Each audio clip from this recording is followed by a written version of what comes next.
Assalamualaikum warahmatullahi wabarakatuh. Kita jumpa lagi di mata pelajaran ilmu pengetahuan alam.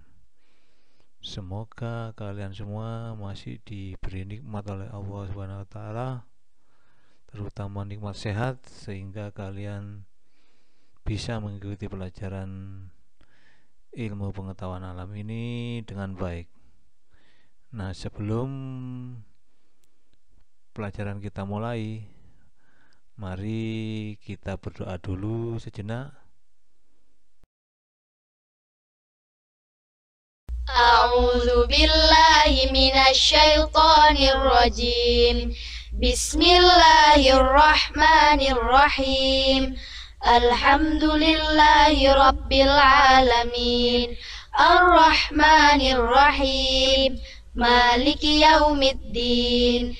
Iyyaka na'budu wa iyyaka nasta'in. اهدنا الصراط المستقيم صراط الذين أنعمت عليهم غير المغضوب عليهم ولا الضالين آمين رضيت بالله ربا وبالإسلام دينا وبسيدنا محمد نبيا ورسولا ربي زدني علما وارزقني فهما اللهم فقهني في الدين وعلمني التأويل برحمتك يا عليم يا رب العالمين. Sebelumnya, tidak bosan-bosannya saya mengingatkan kalian untuk tetap menjalankan protokol kesehatan, yaitu dengan memakai masker, cuci tangan dengan menggunakan sabun, jaga jarak fisik, berperilaku hidup bersih, dan sehat. Pertemuan kali ini akan kita pelajari tentang kemagnetan, dengan tujuan peserta didik dapat memahami tentang kemagnetan.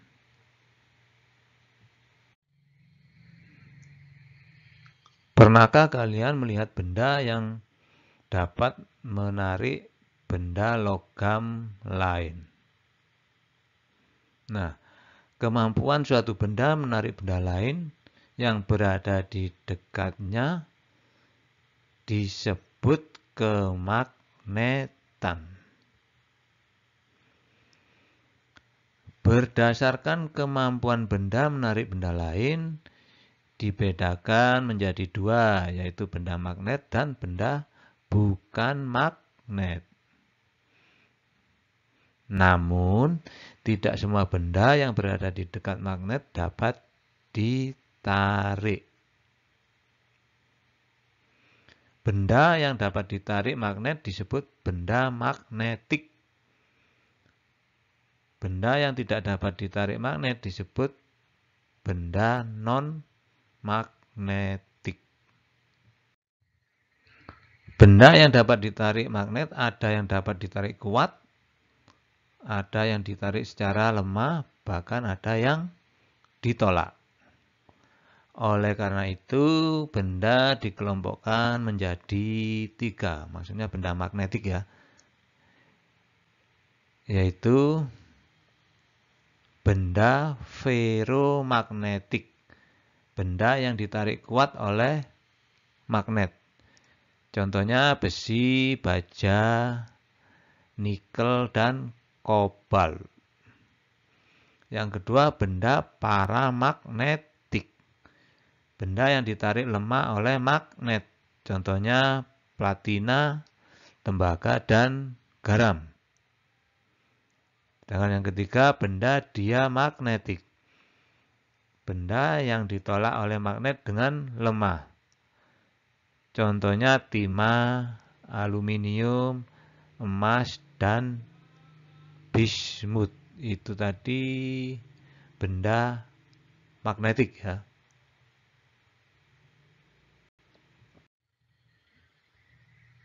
Coba kita lihat pada gambar.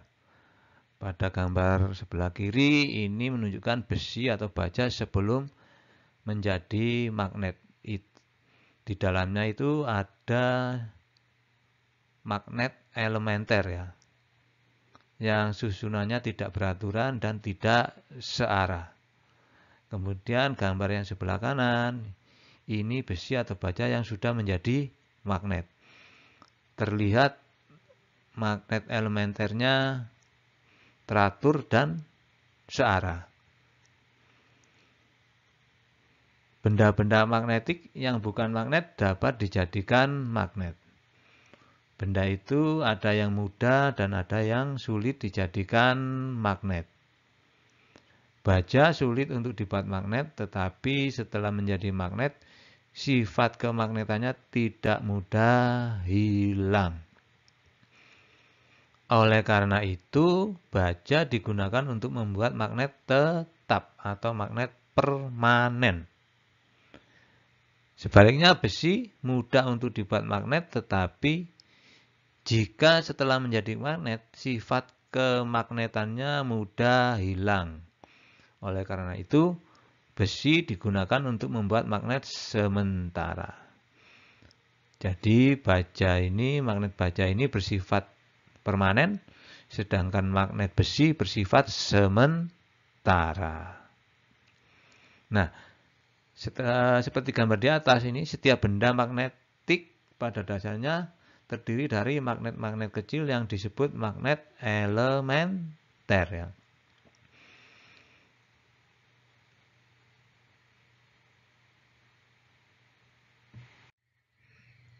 Nah, prinsip membuat magnet adalah mengubah susunan magnet elementer yang tidak beraturan menjadi searah dan teratur seperti gambar yang tadi ya, yang magnet elementernya semula tidak teratur, kemudian dirubah menjadi searah dan teratur sehingga menghasilkan suatu benda yang bersifat magnet. Sifat-sifat magnet. Coba diperhatikan sifat-sifat magnet. Selalu memiliki dua kutub, yaitu kutub utara dan kutub selatan.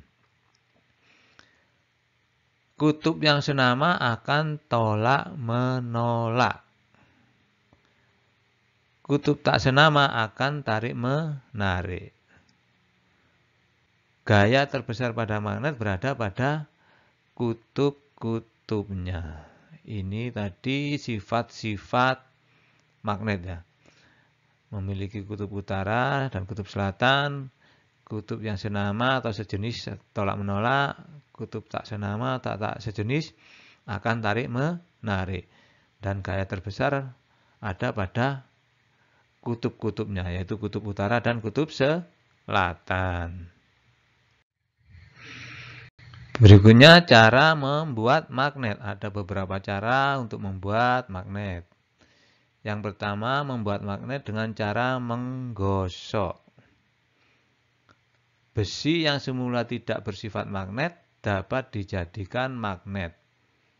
Caranya, besi digosok dengan salah satu ujung magnet tetap.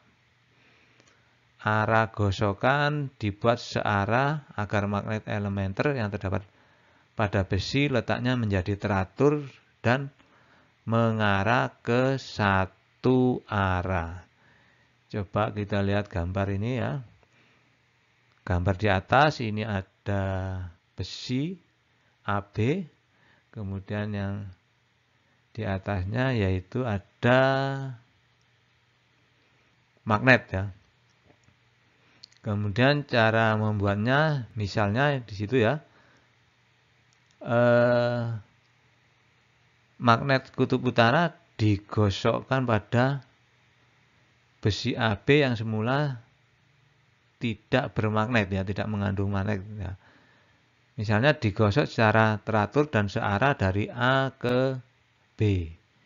Kemudian diangkat lagi, digosokkan lagi dari A ke B. Begitu seterusnya, sehingga nanti akan menghasilkan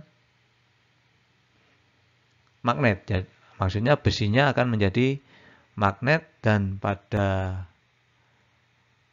kutub A, pada besi ini akan menjadi kutub utara, sedangkan yang B akan menjadi kutub selatan.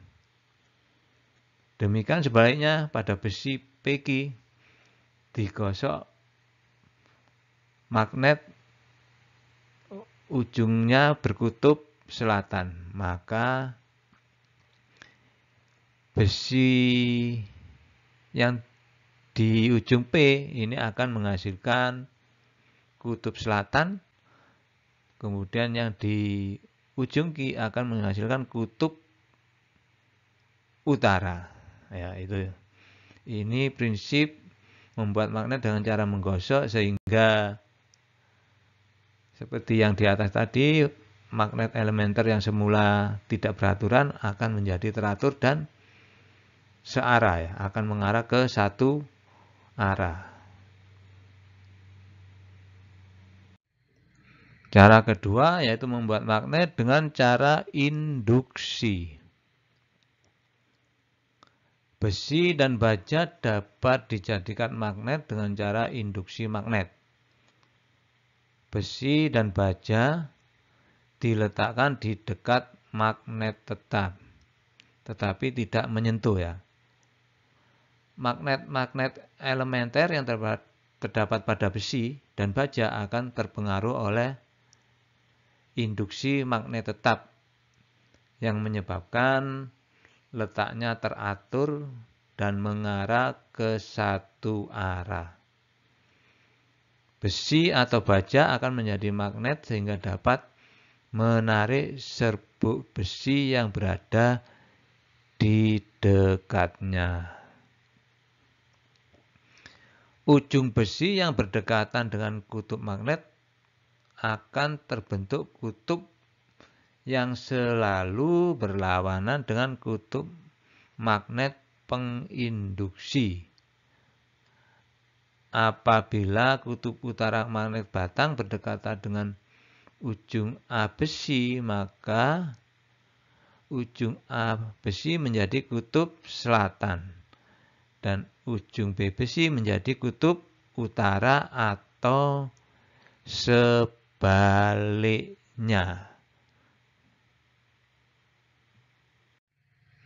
Nah, coba kita lihat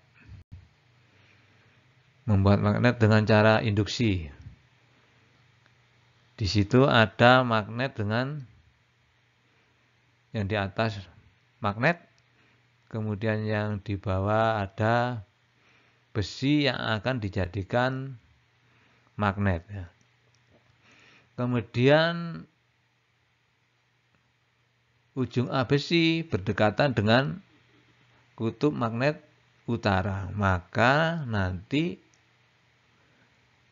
ujung A pada besi akan menjadi kutub selatan karena berlawanan dengan kutub utara dari magnet yang di atasnya.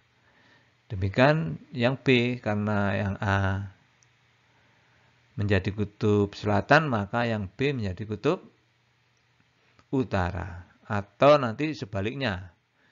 Misalnya yang di dekat ujung A besi ada magnet kutub selatan, maka di ujung A besi akan menjadi kutub utara, sedangkan yang di ujung B akan menjadi kutub selatan. Itu cara membuat magnet secara induksi. Sehingga kalau ada serbuk besi yang mendekat dengan besi akan tertarik, ya. Ini membuktikan bahwa besi ini mengandung magnet karena hasil dari induksi dari magnet yang di atasnya. Kemudian cara ketiga membuat magnet dengan cara arus listrik. Selain dengan cara induksi, besi dan baja dapat dijadikan magnet dengan arus listrik. Besi dan baja dililiti kawat yang dihubungkan dengan baterai. Magnet elementer yang terdapat pada besi dan baja akan terpengaruh aliran arus searah yang dihasilkan baterai.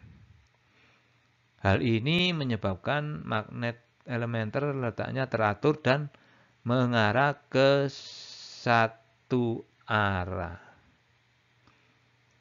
Jadi seperti prinsip membuat magnet, yaitu magnet elementernya dijadikan teratur dan searah ya. Besi atau baja akan menjadi magnet dan dapat menarik serbu besi yang berada di dekatnya. Magnet yang demikian disebut magnet listrik atau elektromagnet. Magnet listrik atau elektromagnet. Nah, ini gambaran membuat magnet dengan dialiri arus listrik. Coba kita lihat keterangannya. Besi yang berujung A dan B dililiti kawat berarus listrik. Kutub magnet yang terbentuk bergantung pada arah arus ujung kumparan. Jika arus berlawanan jarum jam, maka ujung besi tersebut menjadi kutub utara. Sebaliknya, jika arah arus searah putaran jarum jam, maka ujung besi tersebut terbentuk kutub selatan. Dengan demikian, ujung A kutub utara dan B kutub selatan atau sebaliknya. Itu gambaran elektromagnet.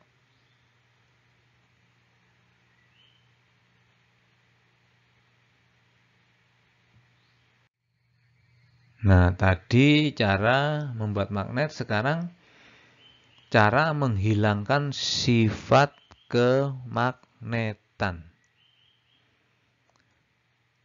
Sebuah magnet akan hilang sifat kemagnetannya jika magnet dipanaskan, dipukul-pukul, dan dialiri arus listrik bolak-balik.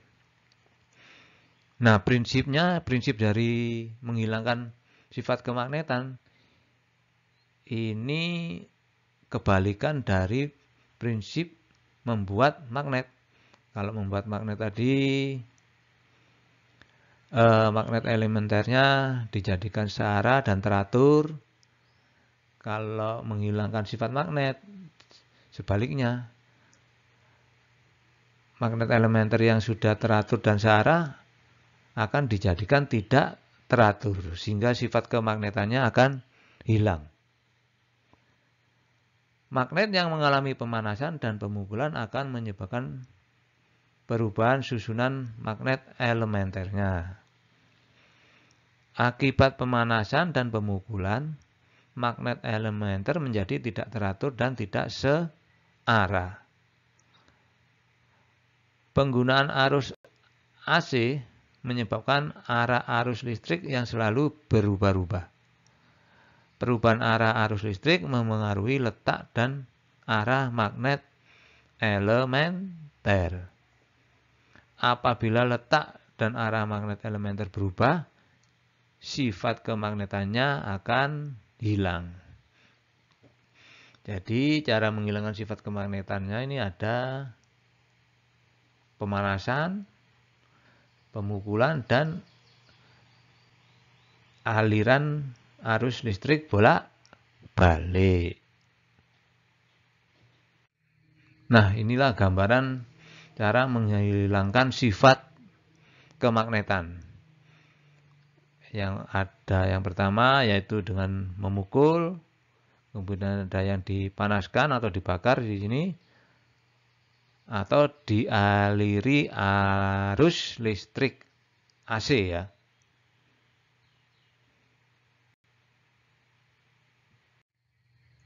Nah, sebelum kita akhiri, mari kita coba merangkum hasil pertemuan kali ini. Kemagnetan adalah kemampuan suatu benda menarik benda lain yang berada di dekatnya. Benda magnetik terdiri dari 3 kelompok, yaitu ferromagnetik, paramagnetik, dan diamagnetik. Sifat-sifat magnet adalah memiliki 2 kutub, yaitu kutub utara dan kutub selatan. Kutub senama akan tolak-menolak. Kutub tak senama akan tarik-menarik. Gaya terbesar pada magnet berada pada kutub-kutubnya. Setiap benda magnetik terdiri dari magnet-magnet kecil yang disebut magnet elementer.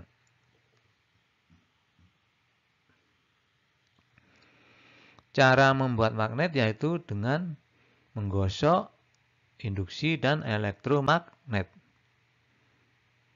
Cara menghilangkan sifat magnet yaitu dengan pemukulan, pemanasan, dan dialiri arus listrik bolak-balik.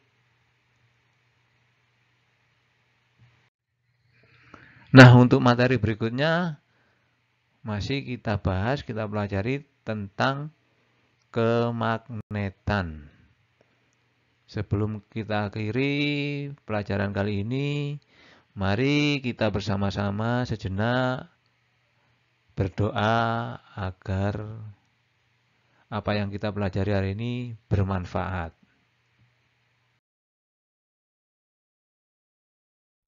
Subhanaka la ilma lana illa ma 'allamtana innaka antal alimul hakim. Allahumma anfa'na bima 'allamtana wa 'allimna ma yanfa'una wahdina li ahsanil akhlaq fa innahu la yahdi li ahsaniha illa anta. Allahumma ighfir li masyayikhina wa liman 'allamana warhamhum wa akrimhum biridwanikal 'azim fi maq'adis sidqi 'indaka ya arhamar rahimin. Sekian materi kali ini. Semoga bermanfaat. Tetap semangat belajar dan berdoa. Pasti kalian akan sukses. Wassalamualaikum warahmatullahi wabarakatuh.